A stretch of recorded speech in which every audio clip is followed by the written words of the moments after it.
આજે છે શરદ પૂર્ણિમાનું પર્વ ને એવું કહેવાય છે કે તન મન ધન માટે આજનો દિવસ ખૂબ જ શ્રેષ્ઠ છે. કેવી રીતે? ચાલો તમને જણાવી દઉં.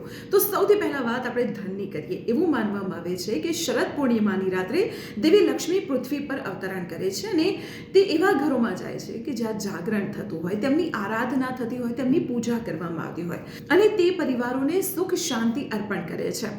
હવે વાત મનની કરીએ તો શરદ પૂર્ણિમાની રાત્રે ચંદ્રને જોવાની પરંપરા છે અને ચંદ્ર એ શીતળતા અને શાંતિનું પ્રતીક છે. હવે જો તનની વાત કરવામાં આવે તો આપને ખ્યાલ જ હશે કે શરદ પૂર્ણિમાની રાત્રે ખુલ્લા આકાશ નીચે પૂર્ણિમાની ચાંદની નીચે ખીર મૂકવામાં આવે છે અને આ ખીરને બીજા દિવસે વહેલી સવારે ખાલી પેટે આરોગવામાં આવે છે.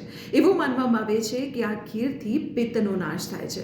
શરદ પૂર્ણિમાનો જે સમયગાળો હોય છે ડબલ ઋતુ હોય છે અને તે સમયે મોટાભાગના લોકોમાં પિત્તનું પ્રમાણ વધતું હોય છે અને જો આ ખીર આરોગવામાં આવે તો આરોગ્ય અને સૌભાગ્યની પ્રાપ્તિ થાય છે તેવી એક માન્યતા છે. હવે શરદ પૂર્ણિમાનું અલગ જ મહત્વ છે ત્યારે તેની સાથે જોડાયેલી કથા પણ રોચક છે.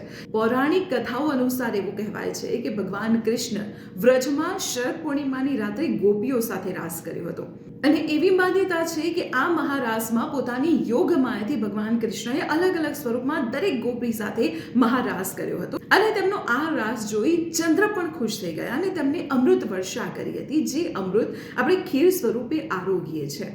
અને આ દિવસે કહેવાય છે પ્રેમ, ભક્તિ અને ભગવાન સાથે આત્માની જોડાણનો દિવસ અને એટલા માટે શરદ પૂર્ણિમાનું અનેરું મહત્વ છે. આવી જ રોચક વાતો જાણવા માટે આપ જોડાયેલા રહો સંદેશ ડિજિટલ સાથે.